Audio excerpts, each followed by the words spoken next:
Se eu disser que esse negócio do São Paulo ter 12 desfalques e por isso não era favorito contra o Corinthians e por isso perdeu, é uma mentira ou uma invenção, você acredita em mim? Então assista esse vídeo que eu vou explicar para você melhor. Tudo beleza? Esse é o canal Tricolaço. Vamos lá, meus amigos. Estamos aqui mais uma vez para falar das coisas do São Paulo Futebol Clube depois de Corinthians 3, São Paulo 1. A suprema humilhação no clássico majestoso. Mas é sempre assim. Não é. No primeiro turno, o São Paulo ganhou de 2-0 e, de certo modo, foi a suprema humilhação, porque o Corinthians também estava desfalcado e o São Paulo também passeou para cima do Corinthians, acredito, podia ter feito mais.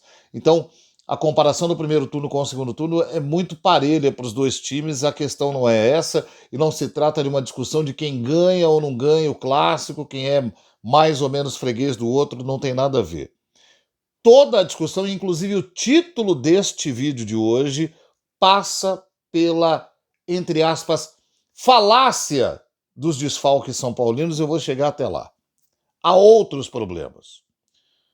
O São Paulo foi de uma maneira tão desacreditada para a Neoquímica Arena hoje, que o próprio torcedor estava contando que poderia perder. O meu palpite lá no Estação Band FM hoje foi 2-1 Corinthians. E foi verdadeiro, não foi que eu estava tirando sarro, nada disso. Eu achava mesmo que o São Paulo talvez perdesse. Mas aí, se a gente for observar com muita honestidade, você consegue chamar o time do São Paulo de hoje de time esfacelado? Vamos lá. Rafael é o titular. A zaga: Tolói, Alan Franco e Sabino. O Sabino tem jogado sempre. O Arboleda machucou, ok, não estava jogando. O Tolói não tem jogado, mas é um zagueiro experientíssimo. Então a gente não está falando de um cabeça de bagre. Tá? Cedric, Alisson, Pablo Maia, Luiz Gustavo e Patrick. Tirando o Patrick, cadê o esfacelamento aqui? Luiz Gustavo, que desde o ano passado ou está no time titular ou está esperando no banco, depois teve problema de saúde, ok, voltou, melhorou. Pablo Maia e Alisson eram a dupla titular de volantes do ano passado, elogiadíssima, porque eles se entendem, e realmente era isso. Foram, durante algum tempo, pilar da equipe. Patrick é o ponto fraco, é o jovem da lateral esquerda que ainda não evoluiu, que ainda não melhorou, que vai precisar ser emprestado, jogar fora. A gente já falou disso, senão ele não vai se desenvolver e não vai ser no São Paulo. Luciano e Ferreira. Cadê o time esfacelado? Mas são 12 desfalques, espera lá.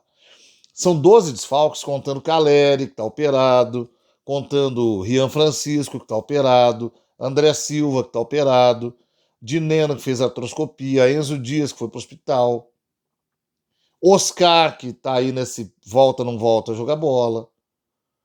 Tá? Desfalque mesmo, considerando jogadores que jogam sempre, Lucas, Marcos Antônio, até Arboleda, né? Claro, você tem uma legião se você conta o time completo. O São Paulo não é completo há muito tempo.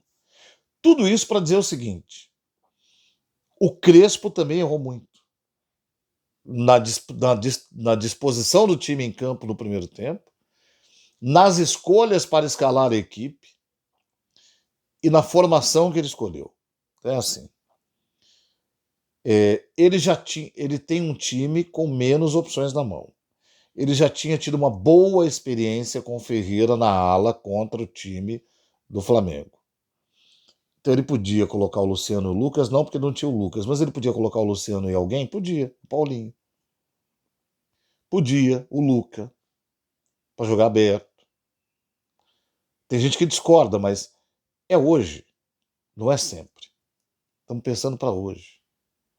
Bom, ocorre que aí ele encontrou um time no primeiro tempo muito disposto a jogar, que era o time do Corinthians, e um São Paulo muito distante, com setores muito distantes e com as linhas muito para trás. Então acontecia assim: o São Paulo armou-se para defender, o Corinthians entrou no campo do São Paulo e a linha mais alta que o São Paulo tinha, que era Luciano e Ferreira, estava na intermediária do ataque. Então, o São Paulo tentava sair, batia no muro de jogadores do Corinthians que marcavam bem a saída, errava muito passe, e quando a bola conseguia passar pouquíssimas vezes para frente, os dois jogadores que deveriam estar mais avançados estavam muito atrás. E aí o sistema, a linha defensiva do Corinthians conseguia chegar até eles e fazer um segundo bloqueio que não permitia a passagem. Então o Corinthians fez pressão, o São Paulo não sabia como sair dessa pressão. O Corinthians usou bem o lado direito do seu ataque, onde estava o Patrick, mas também usou bem o lado esquerdo, porque o Cedric também, voltando hoje, estava vulnerável por ali, porque o Tolói pelo lado direito é um cara que só jogou a quinta partida pelo São Paulo desde que voltou, e voltou de lesão, também não dava firmeza para defender por ali. Então o Corinthians trabalhou bem nos dois lados e pressionou muito o São Paulo. Foram 15 minutos de amasso. O termo é amasso. E o Corinthians termina para mim o primeiro tempo, e eu coloquei no X, nos meus comentários de Facebook e Blue Sky e Threads, escrevi lá. O Corinthians foi incompetente ao não fazer uma goleada de 3-0 no São Paulo no primeiro tempo, porque mereceu. E deu chance do São Paulo voltar no segundo tempo arrumado para tentar corrigir as falhas do primeiro. Ainda para fechar o primeiro tempo tem a questão do pênalti. Ó. Sobre o pênalti é o seguinte. A gente ainda vai discutir isso 1 milhão de vezes.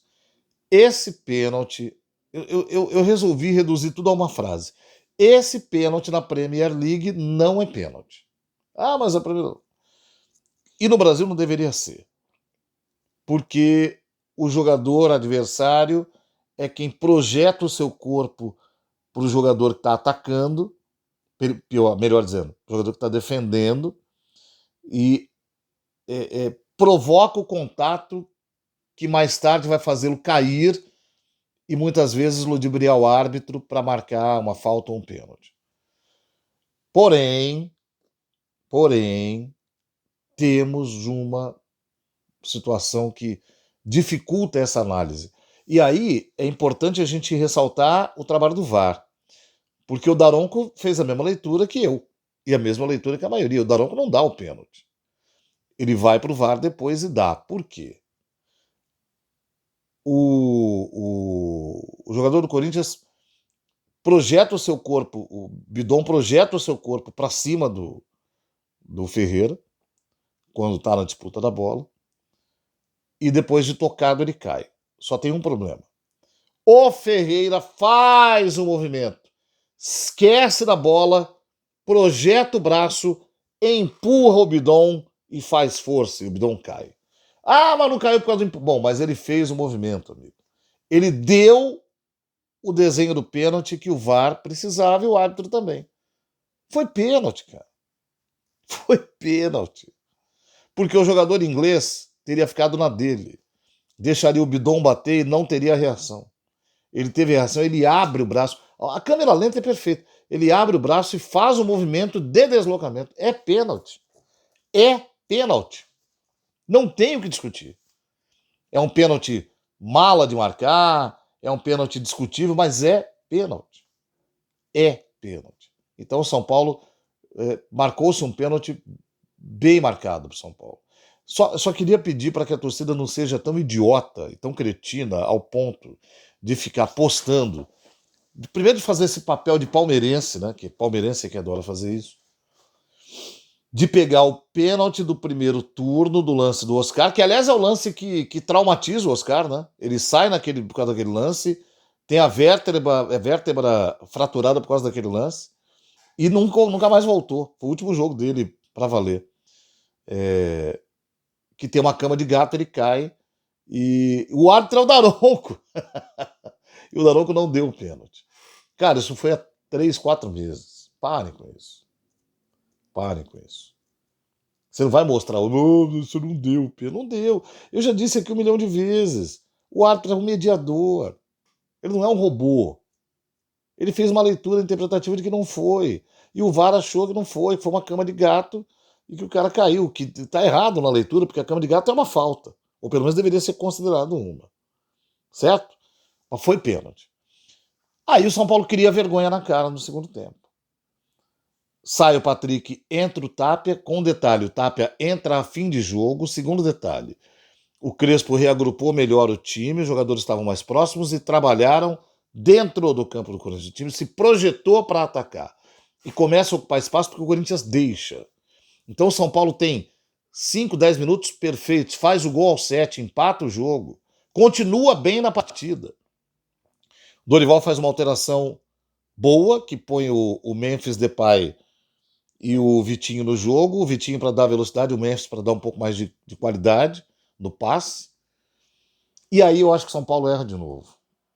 Aí o Crespo bota Bobadilha e Ferrarese, que o Tolói sentiu, então ele bota o Ferrarese na zaga, põe o Bobadilha, que é um jogador que não é de marcação firme, que é um jogador que se projeta para frente também. Talvez a leitura que ele tivesse feito fosse a de ter um volante que desse, fizesse o trabalho do Alisson, mas entrasse mais no campo de ataque, deixasse mais o Pablo Maia ali, mas isso acabou não dando certo. O efeito disso foi abrir um espaço para que o próprio Memphis pudesse trabalhar mais à vontade. O Memphis não podia trabalhar à vontade. Então ele tinha que ter marcadores mais firmes para tentar fechar o espaço de evolução do Memphis ali. Talvez ter mantido o Alisson fosse mais interessante no jogo de hoje, nessa ocasião. Ou não ter colocado outro zagueiro no lugar do Tolói. Ter tirado o Tolói, deixado com 2 zagueiros e acrescentado o Bobadilha no meio. E aí criar um cinturão que talvez pudesse atrapalhar esse movimento do Memphis e dificultar as coisas para o Corinthians e de repente ajudar o São Paulo a continuar chegando no ataque, porque o São Paulo ainda estava melhor quando o Pablo Maia falha bizonhamente, o Memphis toca no meio das pernas do Sabino, acha o gol gigante na sua frente e faz o gol. E aí não tem Rafael, né? Aí é a qualidade do cara. E aí o São Paulo toma um segundo gol, pouco tempo, terceiro gol pouco tempo depois, uma jogada. A jogada não é parecida, mas a forma como o Yuri Alberto aparece dentro da área é a mesma. Sozinho, olhando para o gol, em condição de bater. E bate e faz o 3-1. O São Paulo foi incompetente na hora de enfrentar a mudança que o Dorival fez no Corinthians. Alguém pode dizer, pô, mas tinha muito desfalque no time, isso não contou? Contou. Mas com o que tinha, dava pelo menos, talvez, para manter empate. Eu acho que o Crespo erra bastante no jogo de hoje. Erra bastante. Acho que ele foi uma figura passiva, que deixou um time passivo, que viu que havia muito espaço para o Memphis trabalhar e não se preocupou em fechar esse buraco. Entendeu que só com 3 zagueiros ele resolveria o problema. Não resolveu, e quem falha é um volante que prejudica um dos 3 zagueiros, porque a bola vai errada pro bote que não era nem para ter bote do Sabino, né? E aí ele tá despreparado, toma o drible que toma o gol. E assim o São Paulo perdeu para o Corinthians de 3-1. Então, eu critico bastante o time, bastante a diretoria quando tem que criticar, e acho que o São Paulo tem um problema de departamento físico, quando falei aqui, e acho que o São Paulo tem um problema no modelo que o Crespo impõe para jogo, mas hoje o São Paulo não estava esfacelado, como alguns disseram. E eu achei que tinha que ter juvenil no meio, que o Pedro Ferreira ia ter que entrar, que o Luque ia começar jogando. Não foi isso que aconteceu.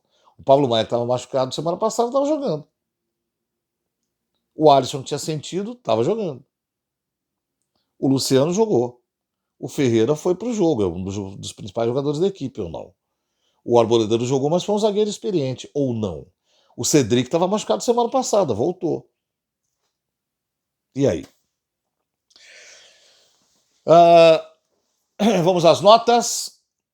Rafael, para mim, eu vi uma reclamação do meu amigo Marcelo Cesário dizendo, pô, nunca acerta o canto. Cara, o pênalti normalmente é o atacante que vai acertar. Eu acho que não tem demérito nenhum. Acho que até que ele vai com a perna, apesar da perna e da bola, vai e quase pega. Rafael tem uma nota 6,5. Tomou 3 gols, não tem o que fazer. Não fez grandes defesas também. Tolói. Teve uma atuação boa, enquanto esteve jogando, sentiu, não teve mais firmeza para atuar, teve que sair do segundo tempo, nota 5 para ele. Alan Franco, talvez o mais ligado da zaga hoje, mas o São Paulo teve muito problema e muita entrada do time do Corinthians no primeiro tempo, especialmente, nota 6. E o Sabino, que ajuda muito esse time, tem muita gente metendo pau no Sabino, mas o Sabino é bom. O Sabino mais ajuda que atrapalha o São Paulo, mas hoje foi mal. Nota 5. Cedric Soares. O Cedric Soares botou a bola na cabeça do Tapia dentro da área porque ele sabe cruzar. Ah, mas o Cedric. O Cedric é um jogador importante, experiente. Não tem fôlego que tem o Mike. E não tem nem o talento em algumas jogadas que o Mike tem.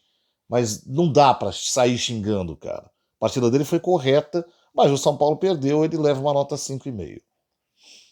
Alisson tomou um amarelo, tá fora do próximo jogo, deu combate que podia dar e deu passes na medida em que conseguia dar. Nota 6.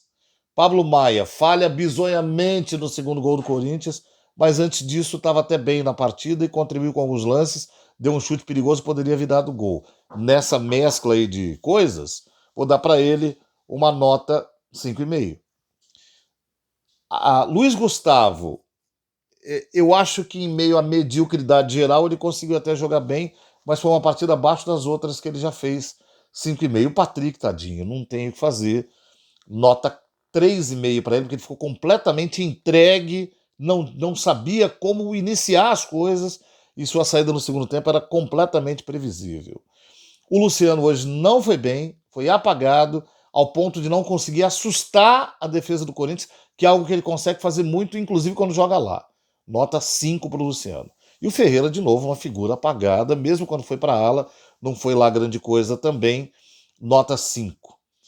Entrou o Tapia a fim de jogo, procurando espaço, tentando o gol e fez o gol de empate, nota 7 para ele, só não vai ser maior porque o São Paulo não ganhou o jogo. Bobadilha entrou e acho que contribuiu muito pouco e ajudou a abrir o buraco, nota 5.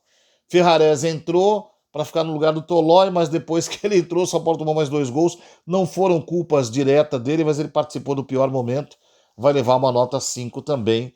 E não há muito o que ser feito em relação a mais mudanças no time do São Paulo. Foi o que dava para fazer, foi o que o Crespo conseguiu, mas ele também não foi tão bem assim.